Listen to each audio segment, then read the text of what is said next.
አክብሮታይ ሰላምታችን በያላችሁበት ይድረስ የተወደዳችሁ የኢትዮ ፎረም ቤተሰቦች እነሆ የዕለቱን ዘገባዎቻችንን ከዚህ እንደሚከተለው ወደ እናንተ ማድረስ ጀመርን። አበይት ነጥቦቹን በቅድሚያ የፋኖ ኃይሎች የአማራ ክልልን 90% አካባቢ በተለያየ መንገድ የሚንቀሳቀሱበት ስለመሆኑ ገለጹ። ጀነራሉ ደግሞ የብልጽግና አመራሮችን ለግድያ ያጩብን ሲሉ ከሷል። በአማራ ክልል በተለያዩ ስፍራዎች የሚደረጉ ውጊያዎችና የሚፈጸሙ ጥቃቶች ቀጥለዋል። በቀዳሚነት የምንመለከተው ጉዳይ ይሆናል። የትግራይ ህዝብ ከኢትዮጵያ እንዲወጣ እየተገፋ ነው ሲል ጊዜያዊ አስተዳድሩ ገለጸም። ምክትል ፕሬዝዳንቱ ትግራይ በጠላትነት ተፈርጆ እንዲጠፋና እንዲደነቁር እየተሰራ ነው ሲሉ ተናግሯል። በክልሉ ሰላማዊ ሰልፍ ሲደረግ ውሏል። ይህንንም ይዘናል። በኢትዮጵያ ድንበር የግብጽ የጦር መሳሪያ ለጦርነት እየዋለ ነው ተባለም። ይህ በእንዲህ እንዳለ የድንበር ከተማዋን ተቆጣጠር ያለው ሲል አማጺ ኃይሉ ይፋ አድርጓል። ተጨማሪውን አዘጋጅተናል። የተፈጠረውን የጸጥታ ቀውስ ተከትሎ ከእንቅስቃሴ እንደሚቆም ፓርቲው ገለጸም። የደህንነት ዋስትና በማጣታችን የአደባባይ የምርጫ እንቅስቃሴን ከማድረግ ተቆጥበናል ሲልም አሳውቋል። ሌላኛው መረጃችን ነው። ዶናልድ ትራምፕ ከኢራን የምንፈልገውን ሁሉ እንቆጣጠራለን ሲሉ ገለጹ። ቴህራን በበኩሏ ጊዜያዊ ስምምነት ሳይሆን ዘላቂ ተኩስ አቁም ብቻ እንቀበላለሁ ብላለች። ከኢራንም ከእስራኤልም በኩል የሚፈጸሙ ጥቃቶች ደግሞ ቀጥለዋል። የተወደዳችሁ የኢትዮ ፎረም ቤተሰቦች አብራችሁን ስትቆዩ እነዚህን እና ሌሎችን መረጃዎችን ታደምጣላችሁ። ሰናይ ቆይታ ይሆንላችሁ። የፋኖ ኃይሎች በአማራ ክልል 90% አካባቢ በተለያየ መንገድ የሚንቀሳቀሱበት ስለመሆኑ ገለጹም። ጀነራሉ ደግሞ የብልጽግና አመራሮችን ለግድያ ያጩብን ሲሉ ከሷል። በአማራ ክልል በተለያዩ ስፍራዎች የሚደረጉ ውጊያዎችና የሚፈጸሙ ጥቃቶች ቀጥሏል።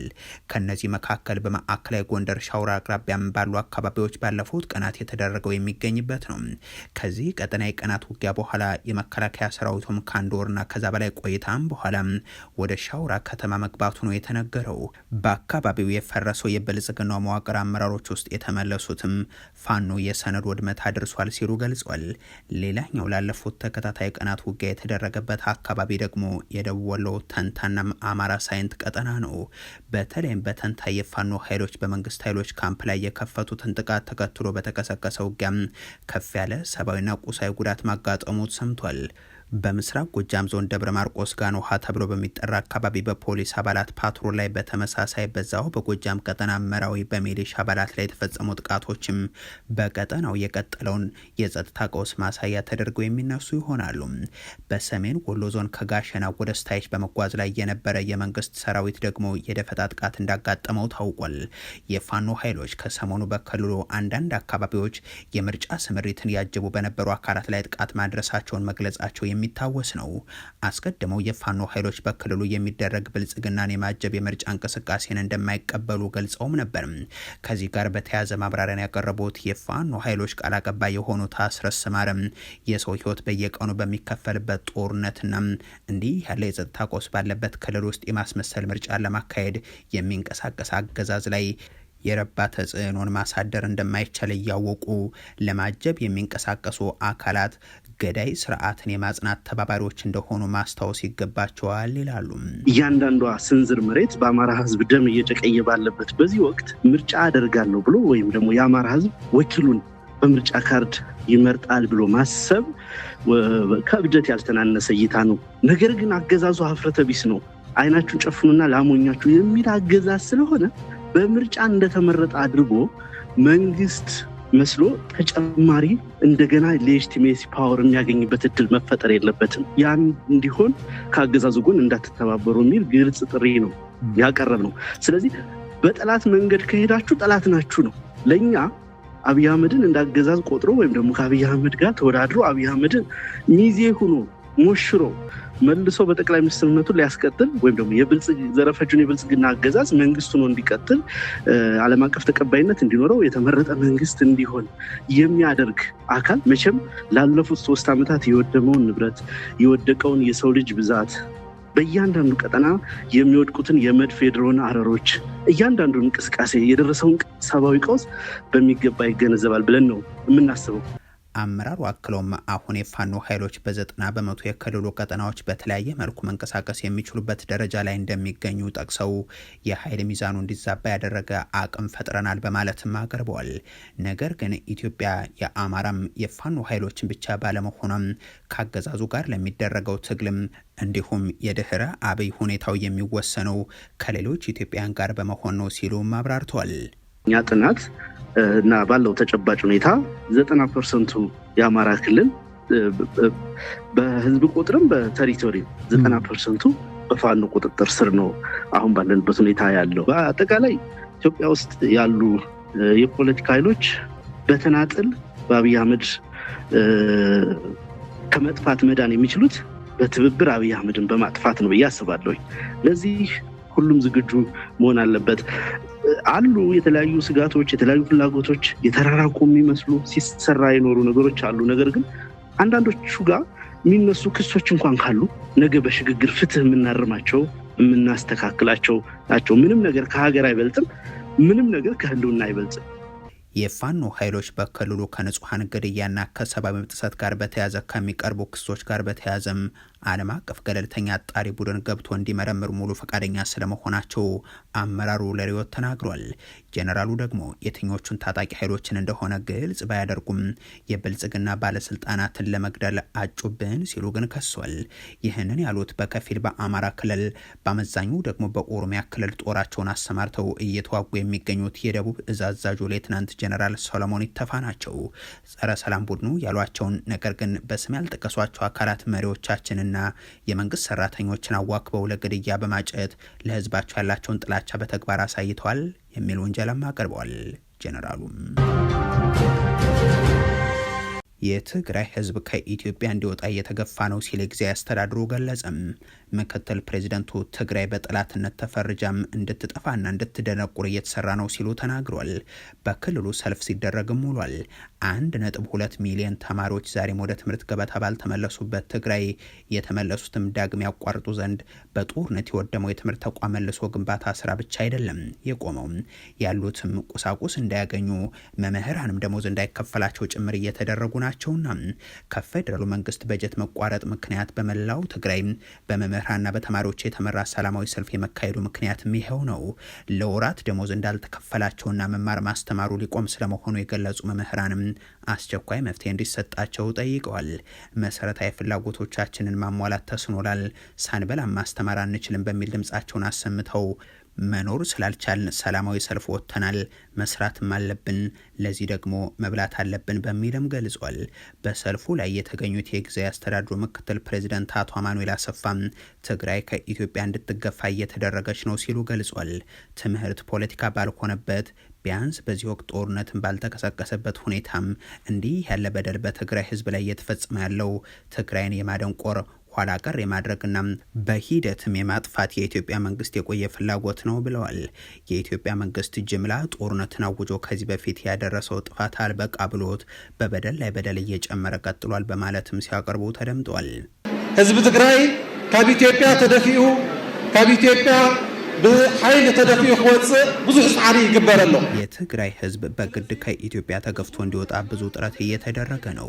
ለሰላም ብለን ብዙ ብንታገስም ይህ ሁሉ በትግራይ ህዝብ ላይ እየተፈጸመ ያለው ችግር ግን በልመናና ተማጽኖ እንደማይሆን እየተመለከትን ነው።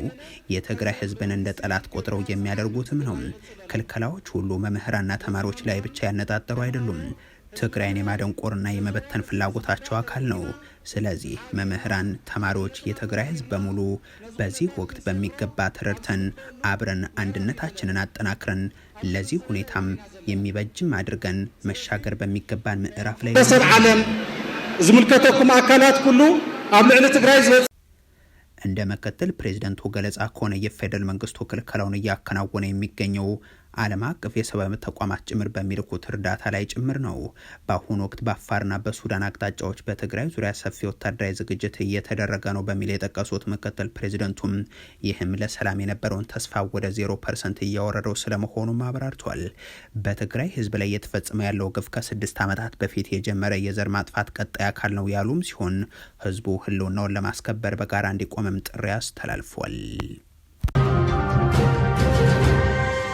በኢትዮጵያ ድንበር የግብጽ የጦር መሳሪያ ለጦርነት እየዋለ ነው ተባለ። ይህ በእንዲህ እንዳለ የድንበር ከተማዋን ተቆጣጠር ያለው ሲል አማጺ ኃይሉ ይፋ አድርጓል። በኢትዮ ሱዳን ድንበር ከተማ ኩርሙክ ከተማ ባሳለፍነው እሁድ ውጊያ መቀስቀሱን መዘገባችን የሚታወስ ነው። ይህ ጦርነት የተቀሰቀሰው ደግሞ ከቤንሻንጉል ጉሙዝ ክልል አሶሳ አቅጣጫ ተነስተው ባቀኑ የፈጥኖ ደራሽ ኃይሉና የጆሴፍ ቱካ ኃይሎችና የሱዳን ጦር መካከል እንደሆነ መገለጹም እንዲሁ ከፈጥኖ ደራሽ ኃይሉ ጎን ተሰልፎ የሚዋጋው የሱዳን ህዝባዊ ነጻነት ንቅናቄ ኤስፒኤልኤም ኖርዝ ምክትል አዛዥ የሆኑት ጆሴፍ ቱካም ይህንን ጦርነት የሚያሳልጡት አሶሳ ሆቴል ተሰጥቷቸው ነው። የሱዳን ጦር በይፋ የኢትዮጵያ መንግስት ከተማዋን የምናጣበትን ጥቃት እንዲከፈት ትብብር አድርጓል ሲል መክሰሱም ይታወሳል። የሆኖ ሆኖ የተባበሩት አረብ ኤምሬቶች ሸማቂ ኃይል በ4 ኪሎ አገዛዝም ድጋፍ የሚደረግለት የዳጋሎ ጦር ከኢትዮጵያ ድንበር አቅራቢያ የምትገኘውን ከተማ መቆጣጠሩን ገልጿል። የሱዳን ፈጥኖ ደራሽ ኃይል ከኢትዮጵያ ድንበር አቅራቢያ የምትገኘውን የኩምሩክ ከተማ ነው ተቆጣጠሩ ሲል የገለጸው። ከዚች ከተማ በተጨማሪ በአቅራቢያ የሚገኙ 2 መንደሮችን በእጁ እንዳስገባ ይገልጻል። በአካባቢው ይህ ጦርነት የተጀመረው ባሳለፍነው እሁድ ዕለት መሆኑን አሽራቅ አልዋሳት የገለጸ ሲሆን በዚህ ውጊያ ላይ የተሳተፉት ኃይሎችም ከኢትዮጵያ መነሳታቸውን የጄኔራል አልብሩሃን ወታደሮች እንደነገሩት አስረድቷል። በሌላኛው የኢትዮጵያ ድንበር ደግሞ የግብጽ የጦር መሳሪያዎች ለውጊያ ጥቅም ላይ እየዋሉ ነው ተብሏል። አገዛዙ የት እንደደረሰ እንኳን ገልጾት የማያውቀው የሶማሌላንዱ የወደብ ስምምነት ለኢትዮጵያ ምንዳን ሳይሆን እዳን ነው ያመጣው። የግብጽ ጦር ወደ ሶማሊያ እንዲገባ ያስቻለው ያ ስምምነት ነውና ከሰሞኑ ደግሞ በኢትዮጵያ ድንበር የሶማሊያ ግዛት የሆነችው ሳውዝ ዌስት ግጭት መቀስቀሱ የሚታወቅ ነው። በሞቃዲሾና በደቡብ ምዕራብ ግዛት መካከል ሰሞኑን እየተባባሰ የመጣውን ፖለቲካዊ ውጥረት ተከትሎ የሶማሊያ ፌደራል መንግስት ከግብጽ ያገኘውን የጦር መሳሪያም አልሻባብን ለመውጋት ከመጠቀም ይልቁን ስለ አካባቢው ታጣቂዎች አስተላልፏል ሲሉም የደቡብ ምዕራብ ግዛት አፈ ጉባኤ ተናግሯል። አፈ ጉባኤው ግብጽ ለሀገራዊ ደህንነት በሚል የሰጠቻቸው የጦር መሳሪያዎችን በቡርካባም ወረዳ ለሚንቀሳቀሱ ታጣቂ ኃይሎች እንዲደርሱ አድርገዋል ሲሉም ወንጅሏል። እነዚህ መሳሪያዎች አልሻባብን ኢላማ ከማድረግ ይልቅ አሁን በእኛ አስተዳደር ላይ ጥቅም ላይ እንዲውሉ እየተደረገ ነው የሚሉት አፈ ጉባኤው ሀገር ለመከላከል የታሰቡ የጦር መሳሪያዎች በዚህ መንገድ ጥቅም ላይ ሲውሉ ውጥረቱን ያባብሱታል፣ ክፍፍሉንም ያስፋፉታል፣ እንደዚሁም የንጹሐንን ህይወት ለአደጋ ያጋልጣሉ በማለትም አክሏል። አፈ ጉባኤው መሳሪያዎቹ በበረራ እየተጓጓዙም በደቡብ ምዕራብ ግዛት ባለስልጣናት ላይ ለሚደረጉ ዘመቻዎች እየዋሉ ስለመሆኑ የሚጠቁሙም በጣም አሳሳቢ ሪፖርቶች እንደደረሷቸው ገልጸው ሁኔታውንም አስጨናቂ በማለት አስረድተዋል። የተፈጠረውን የጸጥታ ቀውስ ተከትሎ ከእንቅስቃሴው እንደሚቆም ፓርቲው አሳወቀም። የደህንነት ዋስትና በማጣታችን የአደባባይ የምርጫ እንቅስቃሴን ከማድረግ ተቆጥበናል ሲልም ገልጿል። ትብብር ለኢትዮጵያ አንድነት የእጩዎች ደህንነት በይፋ እስካልተረጋገጠ ድረስ ከፍተኛ የጸጥታ ችግር ባለባቸው አካባቢዎች ማንኛውንም አይነት የአደባባይ የፖለቲካ እንቅስቃሴን ነው ከማድረግ ተቆጥቤያለሁ ያለው ቅንጅቱ በሀገሪቱ እየተባባሰ የመጣውን ግጭትና የጸጥታ ስጋትን ለምርጫው አስቻይ ሁኔታን እየነፈገ ስለመሆኑ አሳውቋል። ቀደም ሲል ባወጣው መግለጫው በብልጽግና የሚመራው መንግስት የእርስ በርስ ጦርነቶችን በሰላማዊ ድርድር እንዲፈታ አሳስቦ እንደነበርም አስታውሷል። በተጨማሪም የፖለቲካ እስረኞች እንዲፈቱና የመገናኛ ብዙሃን ነጻነት እንዲረጋገጥ የጠየቀ ቢሆንም እስካሁን ድረስ ከመንግስትም ሆነ ከታጣቂ ኃይሎች በኩል የተግባር እርምጃ ለመታየቱን በመግለጽ በተቃራኒው ግን ችግሮች እየተባባሱ ነው ብሏል። ቅንጅቱ አክሎም ሀገር በጦርነት አውድማ ውስጥ ባለችበት ሁኔታ ይህ ሳይስተካከል መንግስት ወደ ምርጫው እየተንደረደረ ነው ሲልም ወቀሳውን አሰምቷል።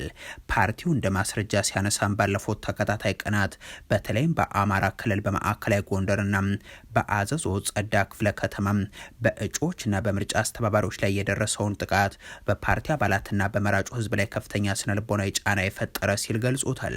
በተጨማሪም ከቅርብ ጊዜያት ወዲህ እጩዎችንና ምርጫን ለማስተባበር የሚወጡ የመንግስት አካላት ጭምር በተለያዩ የክልሉ አካባቢዎች ለከፍተኛ አደጋና ለህልፈተ ህይወት ጭምር መዳረጋቸውን መረጃዎች እንደደረሱት አመልክቷል። በመቀጠልም ትብብሩ በአሁኑ ወቅት በአማራና በትግራይ ክልሎች ሙሉ በሙሉ እንደዚሁም በከፊል በኦሮሚያና በመተከል ዞን ያለውን የደህንነት ሁኔታ አደገኛ በማለት ፈርጆታል። በእነዚህም ስፍራዎች የእጩ ምዝገባ ተጠናቆ ወደ ቅስቀሳ በተገባበት በዚህ ወቅት የእያንዳንዱ እጩ ህይወት አደጋ ላይ እንዲወድቅ አድርጎታል ብሏል። ይህንንም ተጨባጭ ችግር ለኢትዮጵያ ብሔራዊ ምርጫ ቦርድ በደብዳቤ ማሳወቁን ገልጿል።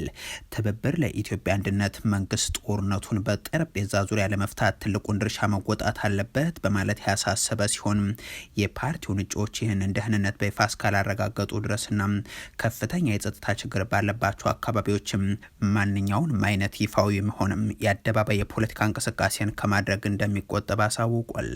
ፓርቲው አሁንም ቢሆን ለጀመረው ሰላማዊ የፖለቲካ ትግል ቁርጠኛ ነኝ ቢልም የሰው ህይወትን የሚነጥቅ ምርጫ ግን ተቀባይነት የለውም ብሏል። ዶናልድ ትራምፕ ከኢራን የምንፈልገውን ሁሉ እንቆጣጠራለን ሲሉ ገለጹ። ቴህራን በበኩሏ ጊዜያዊ ስምምነት ሳይሆን ዘላቂ ተኩስ አቁም ብቻ እንቀበላለሁ ብላለች። ከእስራኤልም ከኢራን በኩል የሚፈጸሙ ጥቃቶችም ቀጥሏል።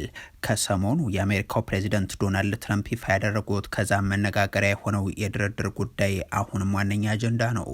ትራምፕ ኢራን ከሆርሙዝ የባህረ ሰላጤ እንደዚሁም ከነዳጅ እና የጋዝ ጉዳዮች ጋር በተያያዘም እጅግ ከፍተኛ መጠን ያለው ገንዘብ የሚያወጣ ስጦታ ለአሜሪካ ኢራን ሰጥታለች ሲሉ ተሰምተዋል። ኢራንን ስለምን ያምናሉ በሚል ለቀረበላቸው ጥያቄም በመጀመሪያ ማንንም አላምንም ሲሉ የገለጹ ሲሆን ስጦታው ምን እንደሆነ በግልጽ ባይናገሩም ከኒውክሌር ጋር የተያዘ ሳይሆን ከነዳጅና ጋዝ ጋር የተገናኘ እጅግ ትልቅ ዋጋ ያለው ሽልማት ነው ግን ብለውታል። ሆርሙዝን ትቆጣጠራላችሁ ወይ ተብለው ሲጠየቁም የምንፈልገውን ማንኛውንም ነገር እንቆጣጠራለን የሚል ጠንካራና የማያወላውል ምላሽ ነው ያቀረቡት። ጦርነቱ በቅርቡ ያበቃል ብለው እንደሚያምኑ በመግለጽ ኢራን በበኩሏ ሁሉን አቀፍ የተኩስ አቁም ስምምነት እንጂ ጊዜያዊ ስምምነትን አልቀበልም ብላለች።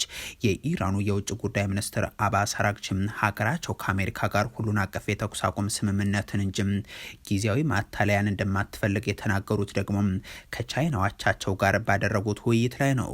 ለመላው ዓለም አሳሳቢ የሆነው የሆርሙዝ ወሽመጥንም ከጠላቶቻችን በስተቀር ለሌሎች ክፍት ነው በማለት በድጋሚ ገልጿል። በዚህም ከኢራን ጋር ጦርነት ውስጥ ከገቡ ሀገራት በስተቀር ሆርሙዝ በአሁኑ ወቅት ሁሉም መርከቦች ምንም ችግር ሳይገጥማቸው ማለፍ የሚችሉበት ነው ብለዋል። በተያያዘ ብሪታንያና ፈረንሳይ በፋርስ ባህረ ሰላጤ ላይ ያለውን ሁኔታ ሲፈቅድ ወሳኙ የባህር መተላለፊያ መስመር የሆነውን የሆርሙዝ ወሽመጥን ለመጠበቅ የሚያስችል የሀገራት ጥምረትን ለመመስረት እየጣሩ ስለመሆናቸው የመከላከያ ባለስልጣናት ይፋ አድርጓል። ይህ ጦርነት አሁንም የቀጠለ ሲሆን የአሜሪካና የእስራኤል ጥቃት ከተጀመረ አንስቶም በኢራን በበርካታ ሺዎች የሚቆጠሩ ሰዎች መገደላቸውና በቴህራን ብቻ ከ600 በላይ ሰዎች መገደላቸውን የአካባቢ ባለስልጣናት ገልጿል። የቴህራን አካባቢ የአደጋ ጊዜ አገልግሎት ኃላፊ የሆኑት ግለሰብ እንደሚሉት ከሆነም ኢራን ከእስራኤልና ከአሜሪካ ጋር የገባችበትን ጦርነት ከተቀሰቀሰበት ጊዜ አንስቶም ከ6000 በላይ ሰዎች በከተማ የተጎዱ ሲሆን በመቶዎች የሚቆጠሩት ደግሞ ለህልፈተ ህይወት ተዳርጓል። በዚህ ጦርነት ውስጥ ከተገደሉት መካከል ደግሞ የኢራን አያቶላህን ጨምሮ ከፍተኛ ባለስልጣናት ይገኙበታል። ይህ በእንዲህ እንዳለ የኢራኑ ፕሬዝዳንት ማሱድ ፐዜሽኪያን ባሳለፍነው ሳምንት በእስራኤል ጥቃት ለተገደሉት የሀገሪቱ ብሔራዊ የደህንነት ጠቅላይ ምክር ቤት ዋና ጸሐፊ አሊ ላርጃኒ ተተኪን ሰይመዋል። ከፕሬዝዳንት ጽህፈት ቤቱ የወጡ መረጃዎችን ጠቅሰው የኢራን የመገናኛ ብዙሃን እንደዘገቡት በተለያዩ የመንግስትና ወታደራዊ ስልጣን ላይ የቆዩት መሐመድ ባግሄር ዞልጋሃር ኃላፊነቱን ተረክበዋል። የኢራን አብዮታዊ ዘብ ደግሞ በእስራኤል ላይ የሚፈጽመውን ጥቃት መቀጠሉን ይፋ አድርጓል። አሜሪካና ኢራን ለድርድር እየተዘጋጁ ባሉበት በአሁኑ ወቅት እስራኤልና ኢራን አንዳቸው በሌላኛቸው ላይ የሚያደርሱትን ጥቃትም አላቆሙም። የኢራን እስላማዊ አብዮታዊ ዘብ በዛሬው ዕለት የፈጸማቸው ጥቃቶችን በተመለከተ ባወጣው መግለጫም በተለያዩ የእስራኤል ክፍሎች ላይ የሚሳኤል ጥቃቶችን አድርሻለሁ ይላል። በመግለጫው መሰረት ከፍተኛ የማውደም አቅም ያላቸው የተለያዩ አይነት ሚሳኤሎችና ድሮኖችን በመጠቀም በተፈጸሙ ጥቃቶችም ኢላማ የተደረጉትን የእስራኤል ይዞታዎችን ዘርዝሯል። በዚህም መሰረት በሰሜንና ማዕከላዊ ቴል አቪቭ የሚገኙ ጥቃት የሚደረግባቸው የደህንነት ተቋማት፣ ራማት ጋንና ኔጌብ ውስጥ የሚገኙ የንግድና ወታደራዊ ድጋፍ ማዕከላት፣ ቤርሻባ ውስጥ የሚገኙ የወታደራዊ አቅርቦትና የአስተዳደር ዋነኛ ማዕከላት ይገኙባቸዋል ብሏል። የተወደዳችሁ የኢትዮ ፎረም ቤተሰቦች ለዛሬ ያሉን መረጃዎች ይህንን ይመስሉ ነበር። አበቃን። ቸር ያሰማን።